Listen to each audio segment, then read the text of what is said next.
Hi, Soul, being absolutely beautiful every time. So I wanted to make this quick video to help our self-conscious soulmate.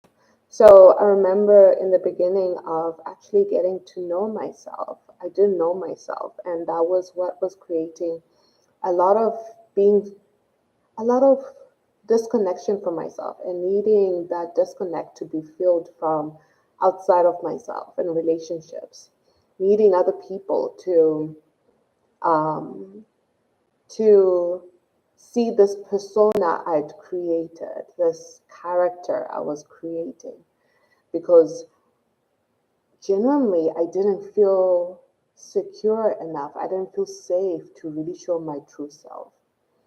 And this persona was created so that I could earn love. I was performing to earn love. And I was thinking through every single action I took, and it required a lot more energy. I was living, I was top heavy. I was living in creating from my mind instead of from my body, instead of from my heart, instead of from my core.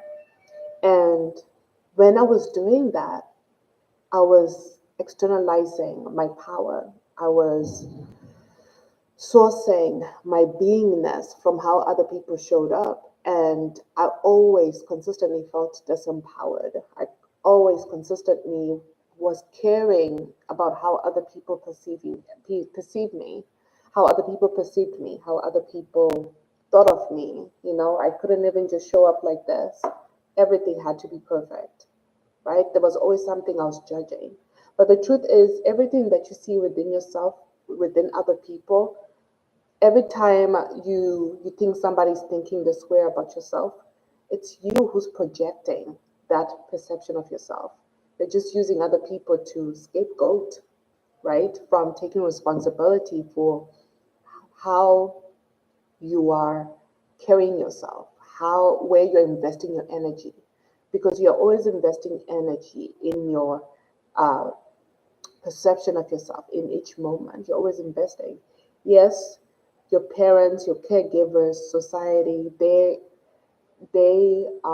planted seeds within your psyche, within your subconscious mind about who you are, about who you should be. And deep down in your core, you know, like this is not it. This is not really who I am. You know, there's so much more to who you came here to be, to express, to expand into. You're not expanding out there, you're expanding within yourself and pulling life towards you.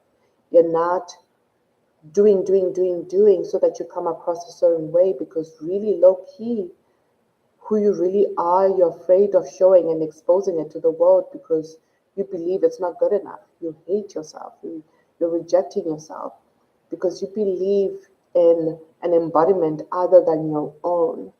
You believe more in other people's embodiment of love more than your own. You haven't actually, you don't even know what your embodiment of love is. You haven't really spent quality time and energy and presence to actually really embrace your most authentic self, to actually feel your energy, to feel your resonance signature. Everybody has a resonance signature. So when you know, like, you see somebody who's got like that energy, you're like, ooh, what is she wearing? What lipstick is she has she on? What hair has she got on? It's nothing to do about that. It's about where she's positioning herself within herself. It's about where he's positioning himself within himself. It's all the game is in the mind, right? Except that the game is not you against the world. It's you, your lower self, your lower self against your higher self. It's how you're working together or working against each other. And if you're self-conscious, you're working against yourself. You're working, there's a friction between these two parts of you. Who you currently are, who you've been, right? Who you currently are is created by who you perceive yourself as being by the past, right? And who you desire to be. So there's that gap, right? But when you're making the gap wrong and you're creating your sense of self from the gap because you believe you're less than, because you don't have all these positive attributes you desire you had right now, you're disconnecting from actually expressing and being that version of you. I call it catching up to your dream self. So catching up to your dream self is all about not making where you are wrong, right? Being present with everything that you're interacting with in your mind, in your body, how you receive this moment, how you drop into this moment. So it's not about allowing your mind to take you out of your body, making you stop breathing, creating these stories, feeding into more stories of how other people perceive you, how other people perceived you in the past, not investing into more negative stories that disempower you. It's actually because that's my default state of being, that's my safe zone. So if you want to catch up to your dream self, into that version of you who radiates and creates and lives from that core, right? Like right now, I'm controlling the pace of this video. I'm not performing like, oh, I need to bring this information like this. I'm just being. Use this as an opportunity to really guide you into feeling who you're being right now. Are you like rushing? Are you like, is your energy externalized forward? Are you like, let's go, let's go, let's go, let's go, you're rushing? Or are you like, you're so detached from life, you're like, whatever, I don't care anymore, right? You really want to pay attention to your current embodiment and check on the default, your emotional state, because that will tell you who, what's the emotional state. It tells you the stories, the quality of stories that your mind is going to start feeding you.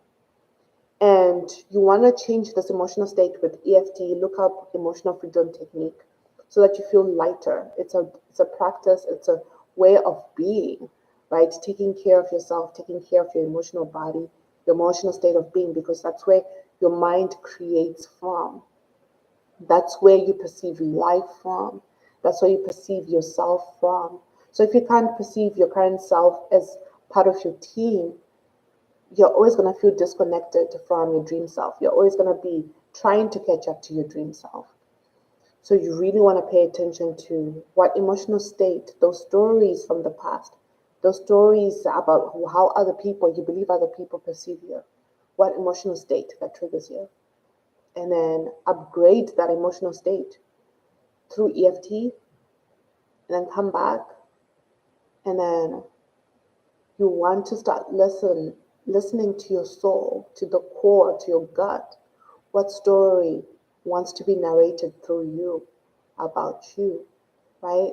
And then you start perceiving your past differently. You start perceiving who you're being right now differently. You start perceiving your circumstances differently. You start being in control of your time instead of time being in control of you. So this is the work that I do in Mental Alchemy Academy in my most intimate spaces. You can find more information below in the currently enrolling link. Otherwise, see you on the other side.